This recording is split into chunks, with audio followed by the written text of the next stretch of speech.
A few years ago, when Governor Cuomo wanted to bring a project to Central New York, his first pitch was for a sports stadium at Syracuse University. The current mayor, Stephanie Miner, resisted, and of course that led to another project, the amphitheater, being built outside of the city. If you had been mayor at the time, would you have supported the stadium? Why or why not? Well, I think I would have supported it. Whether or not it would have come to fruition, I wasn't part of those conversations, so I couldn't tell you the pros and the cons. But I think we have been a city that says no way too often. We have to be a city that takes some risk, has some courage, believes in the people of the city. From what I understand, that would have brought a lot of work for many people who are looking for work. And it could have created more opportunity based on hotels and restaurants and what have you, and started to maybe even rebuild our urban core. So I think if I were mayor, it would have been more of a conversation, including bringing more people to the table and determining whether or not this was good for the city of Syracuse. And now we will never know. Right now, Buffalo and Rochester are working together to try and get Amazon to build another headquarters in that region. It's a project that could possibly bring thousands of jobs to that area. Where do you see possible partnerships that could be formed to bring more jobs here to our area? Well, I think it's a great opportunity. Like many people, this is a great place to do business. And I think once companies start coming here and start to see what it is we offer, whether it's our resources, whether it's our people, whether it's our history, I think it's a great partnership when you have business coming here to see the opportunities that can be provided them through our historical society, through our community-based organizations, and through other vendors that can support a business. We have quality manufacturing in this community that is untapped. And if we could incentivize industry to come here and to start partnering with the many businesses that we have here that create things around the world, that put people to work, I'm sure we'd have great partnerships at the level of putting people to work and at our state and federal level, incentivizing more industry to come here. We are a community of people who are looking for opportunity. And an entity like Amazon coming here and creating jobs, I think would be a great, spurt for so many people who want to get to work. If elected mayor during your first year on the job, you will be dealing with a budget gap. Will you propose raising property taxes? I have said over and over again that isn't really the answer in this city. If you look at the budget, raising property taxes really don't put a dent into the issues that we have here. And quite frankly, it's not fair when 50% of those utilizing city resources are tax exempt and don't contribute to the tax base. So we have to get creative. We have to figure out new ways to raise revenue. I've talked about short-term and long-term ways to do that. And I think this city is ready for something bigger. We need to start talking about what Interstate 81 will do when that construction project starts. We need to talk about new ways to focus on our tourism and the many incentives we're doing now to bring business here. So raising property taxes to me would not be the answer to anything. Quite frankly, I'm going to be a mayor that comes into City Hall and determines what our resources are now, what our assets are now, and how we redeploy them to ensure the people of the city are getting the best services for the taxes they pay now. When young families consider moving into the city, of course, they look at the schools. Last year, the graduation rate in Syracuse was almost 61%. And while that graduation rate in Syracuse is up, it is still behind the state average. If elected mayor, how hands-on do you plan on being in the school district? I'm going to be a very hands-on mayor. I think we've been much too reactive to what's happening in our city schools. And a mayor can influence resources, can influence notoriety to your community to ensure that people come here to see where we can get assistance through corporate leveraging of resources, through the federal government perhaps wanting to supplement our state resources. I'm going to be right in there. I'm a mother. I've raised 4 children. I'm a grandmother who has a grandson at our elementary schools here. And I'm going to be the first mother of the city of Syracuse. So my goal will be to take care of all of our children, all of our families, and to do that, I'm going to be a mayor that's right in there working with our superintendent and our school board to ensure that our kids get the best, resources, not only for their education, but for the future of their own lives. What issue do you think is preventing young families from moving into the city, and what do you plan to do about that? Well, I'm not quite sure that's what we're seeing. I know we're seeing an influx of young people coming downtown, and many of those are going to have to make the decision of whether or not they'll stay or whether they'll leave and go to the suburbs. I think there's great opportunity now with revitalization possible in the next coming administration. We have young families that want to have opportunity to not only be near good schools, but they want to be able to walk to work, have many green spaces, to have a community where it doesn't take them 3 hours to get across town. So we have the foundation here. So we need to be creative on how we market that for young people and families. I live in a wonderful neighborhood with wonderful parks and wonderful elementary schools, and we do have those resources around our city. We have to do a better job of marketing that, and I'm confident when we do that, we will start to grow families who want to be here because there are great things happening, and we tend to not focus on that. With talks of consolidating services between Syracuse and Onondaga County, where do you see 3 areas that could benefit taxpayers from sharing? Well, I'm not one to jump right into consolidation. I think we have to be cautious and make sure that it's not just about the dollar, but it's about the resources and the people that are impacted. I've said over and over again, I am not supportive of any kind of county or city government merger, but I would talk about sharing of resources. And so what I've looked at and what I've heard from people really are ways that we can do that in growth. In other words, not jumping right into a complete consolidation, but slowly start to see a pattern and see if it benefits the community. We can start doing that right away with services such as plowing and our infrastructure, sharing those resources. There's a wonderful opportunity in the consensus plan that's a property tax-based sharing revenue piece that incentivizes businesses to come wherever in our county, and a portion of those property taxes would be shared with the city and with our most vulnerable communities. I think that's a great idea, and it starts to bring us all together and realize that we all benefit, so therefore we should share resources. And I think last we need to talk about our schools and how we can continue to do what our county executive is doing and talking about sharing resources, whether it's vendors and purchasing, whether it's utilizing resources from the county that can benefit our kids in the city schools. I think there are a number of ways we could do this, and I'll continue talking about that. Give an example of a program that is working so well in Syracuse that you want to see it expand.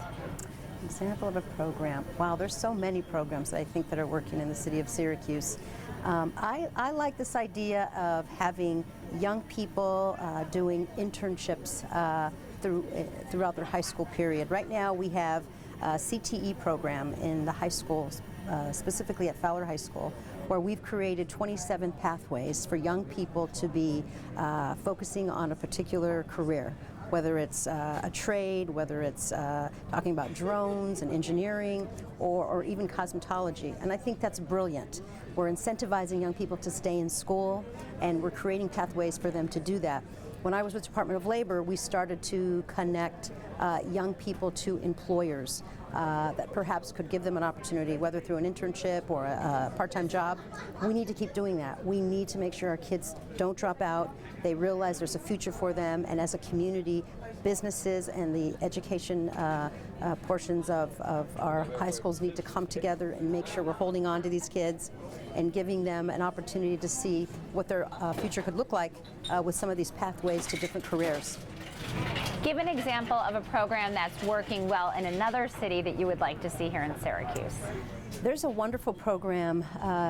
It's similar to our I-Team here in Syracuse. It was based off of a Bloomberg grant in Denver, Colorado.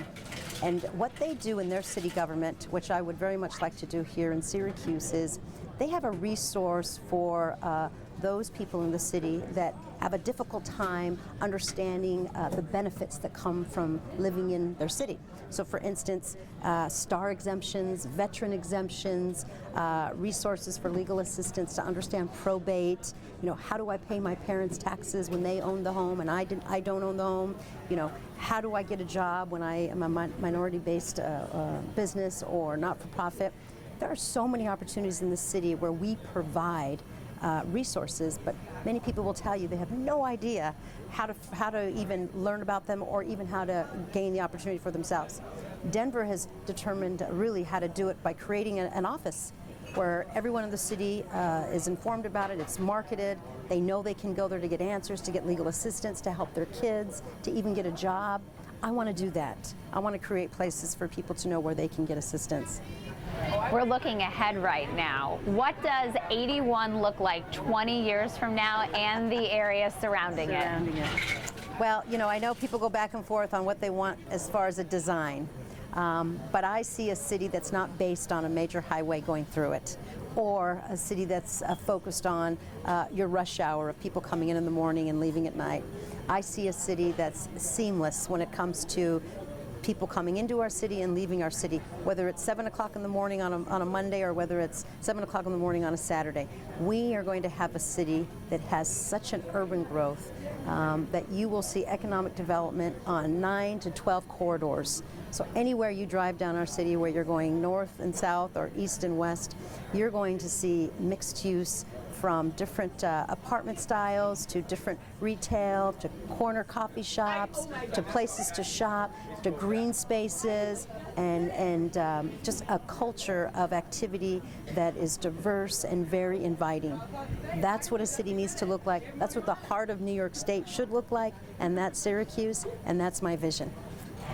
I asked somebody who doesn't live in the city, what issue is most important to you as someone who doesn't live in Syracuse? And her response was downtown parking and finding parking spaces. So what do you think about the parking options in Syracuse, and what do you think needs to be done to make Syracuse more attractive for visitors? I think that's true. I think we need to be a more inviting city. We're doing great things, but I think people are skeptical about attempting to find out what they are because they hear these things. Frankly, compared to other cities, we really don't have parking issues, but I understand that we're trying to figure out how we do this.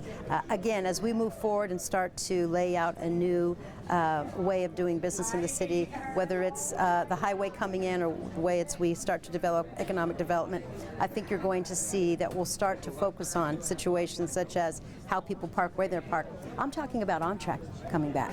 I think people want to see a city that's not only growing in economic development, but is a place where you can get around easily. And we have transportation issues here. When people want to work and live in the city, it's hard to get to where they need to go. When people have, doctor's appointments and what have you, not often do they own a car or are they able to get around town. We need to make this place for students, for people who are visiting, and for people who are commuting from outside the city more desirable. Our on-track system already has laid out a path for us where you can get on a train in Liverpool and get to downtown, or you can get on a train on the south side or Jamesville, go all the way to the university, and it's sitting there idle. And yet we know that's what cities are utilizing to grow and invite people, especially young people, to come and live.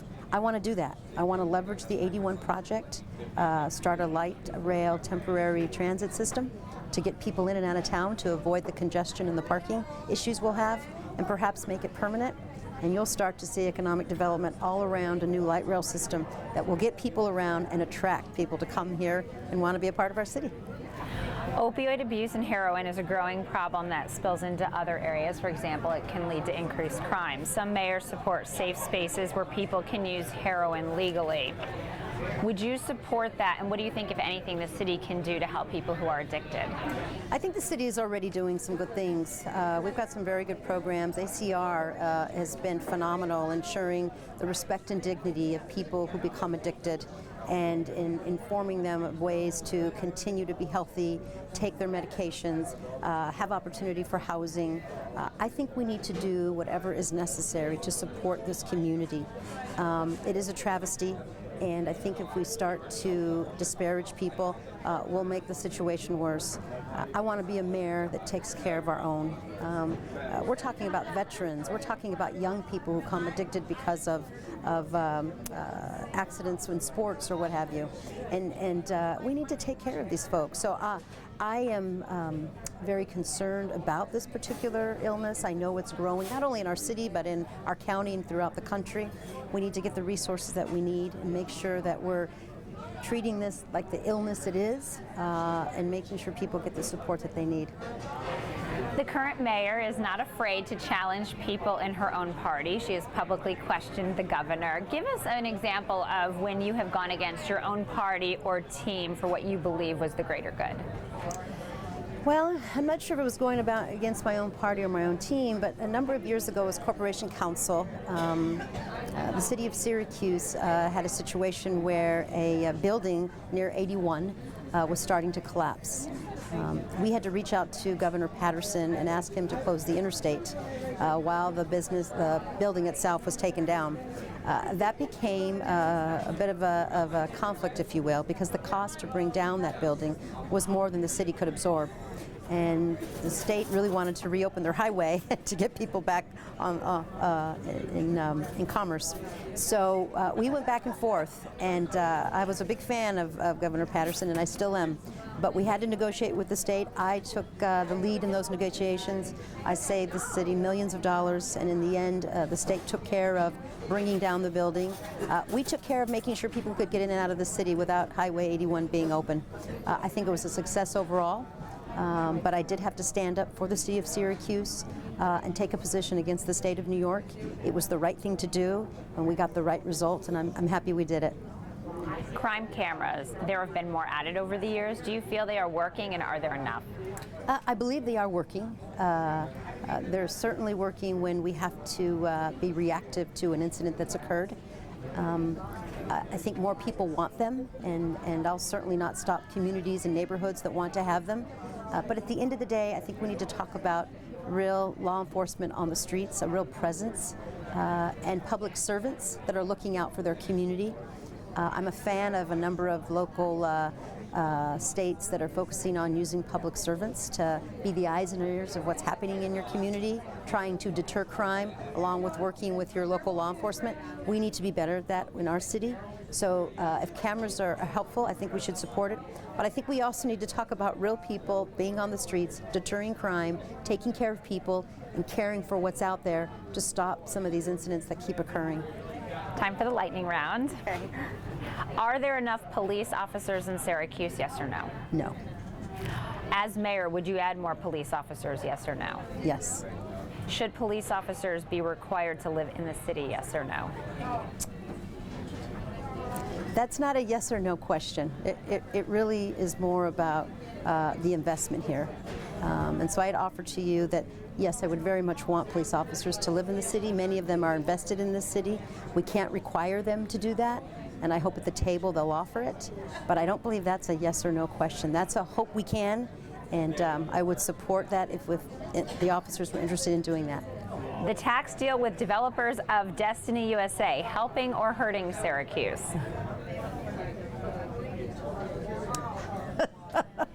Again, that's, I would say they're doing both right now. They are doing both. Out of these two issues, which would you tackle first, aging infrastructure or bringing more conferences to the city? Aging infrastructure. And finally, what is your favorite neighborhood in Syracuse? Mine, Strathmore. And finally, this morning, I am a homeowner who proudly lives in the city of Syracuse. Of course, I will be voting on Election Day, and like many others, I am undecided. Make your final pitch as to why I should vote for you as mayor. The city of Syracuse and its people are looking for a change that is impactful and will affect their lives. They're tired of more of the same. They're tired of legacies, and they want someone that can connect with them, has a story like them, has overcome adversity, and is a mother of children that understands what our families are going through in our city schools and how to ensure that they have a future. I offer to people that new beginning, that rebirth, and that vision that everyone is a part of, not just a few, but everyone.